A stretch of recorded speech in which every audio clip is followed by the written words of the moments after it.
Capcom wants our frank and honest opinions on what a Resident Evil 2 remake should be, so I thought I would make a quick video on my opinions. Coincidentally enough, I actually posted about this a few days ago. Whenever Silent Hill 2 was randomly trending for no reason, I posted up to say that Silent Hill 2 already has an HD remake, so let's remake Resident Evil 2. And it actually did get a few comments, and it got a few retweets as well, so this was completely coincidental, but I just wanted to show you that to illustrate that I've wanted this for a long time, and a lot of Resident Evil fans have.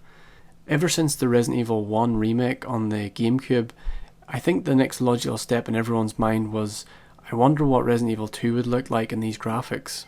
So my opinion is quite obvious. Remake Resident Evil 2 the same way that Resident Evil 1 was remade and then remastered. The footage on screen now is from a YouTube user called Rod Lima, and I've stolen off his channel. It's not something I usually do. I usually record all of my gameplay for my videos, but this is as close as I've ever seen to something that I would like to see in a Resident Evil 2 remake. And I'll put links to Rod Lima's channel, and you can go on there and check out the full video. And so I've used this footage just because it's a good illustration of what I'm actually looking for and what I would think that any Resident Evil 2 fan would look for in a remake of the game. Keeping it the same, upgrading the textures, keeping the fixed camera angles, and just updating the models in general. When Resident Evil Code Veronica was remade, it was just made into HD. And if Capcom want to do that with Resident Evil 2, that would be perfectly fine with me. My biggest fear, and the reason I'm making this video, is that Resident Evil 2 will be remade using the game mechanics of any Resident Evil that came after 4. As a fan of the original Resident Evil games, I think there's a genuine problem here. More and more people are being introduced to the Resident Evil series from Resident Evil 4 onwards. That means all they have ever known is Resident Evil 4, Resident Evil 5 and Resident Evil 6. And the Resident Evil Revelations games.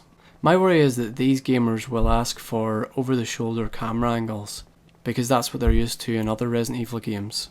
To myself and to any original Resident Evil fan, this would be sacrilege to the game. And here's where the problem is.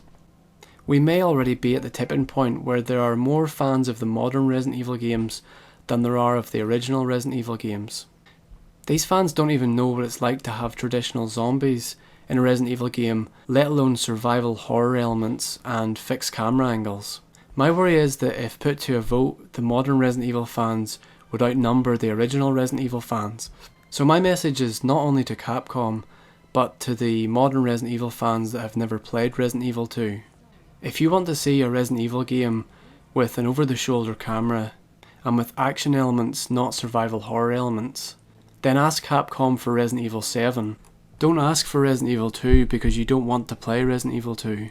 If Capcom do make an action-based Resident Evil 2 game, then you'll be cheated out of actually playing a Resident Evil 2 game and never truly experience it. If this is what you really want, you should get Operation Raccoon City, because it's an action-based game in the Resident Evil 2 world. My message to Capcom would be, take a look at the Perfect Dark remake, or the up-and-coming Gears of War Remastered, or just go back to your roots and remake the game the same way that Resident Evil 1 was remade on the GameCube. If you're a true Resident Evil fan, then hopefully you'll share this video, and hopefully we will get the game that we've all been looking for.